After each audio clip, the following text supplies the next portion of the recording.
لكل واحدة فينا أكلة مميزة بيها، أكلة بتعملها بفن وحب وبتبدع فيها.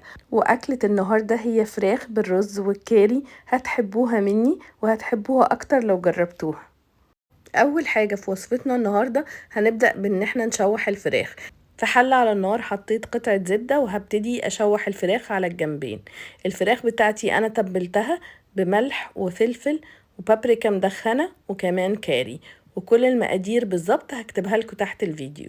وطبعا لو بنستخدم كمية كبيرة من الفراخ هنشوحها على مرحلتين.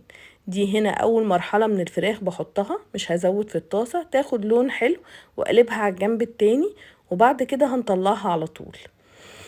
وبعد خلاص ما نشوح كل كمية الفراخ بتاعتنا وبعد ما اخدت اللون الحلو، عايزة اقول لكم ريحتها خطيرة جدا جدا. لازم تجربوها بالطريقة دي وبالتوابل دي، والبابريكا مدياها لون حلو قوي قوي. في نفس الطاسة هنحط بصلاية كبيرة متقطعة وهنقلبها مع كل الحاجات والفليفرز اللي كانت وطلعت من الطاسة. هنقلبها كويس وبعد كده هنضيف عليها الجزر المبشور والكرفس والفلفل الحار. الفلفل الحار كمان بيديها طعم حلو قوي، ومعلقة من الثوم. وهنقلب كل الخليط ده مع بعضه كويس جدا لحد ما يبدأ يستوي ويدبل. هنضيف عليه الرز، وطبعا الكميات مفتوحة، وهضيف عليهم معلقة من الكاري وكمان الملح والفلفل، وهقلب كله مع بعضه. هقلب كله مع بعضه كويس قوي عشان الرز ياخد من كل الطعمات اللي في الأكلة بتاعتنا.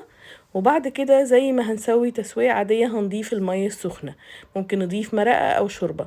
أنا ضفت مية سخنة وده مقدارها زي ما انتوا شايفين في الفيديو بالظبط، يدوب مغطية الرز علشان الخضار فيه مية. وبعد كده هنرجع الفراخ تكمل سوا، وبعد ما تشرب كل ميتها هنغطي عليها ونسيبها على نار هادية. جربوها ومتأكدة هتعجبكم. ولو أول مرة بتشوفوني ما تنسوش تعملوا سبسكرايب للقناة وتفعلوا الجرس عشان يوصل لكم كل فيديوهاتي.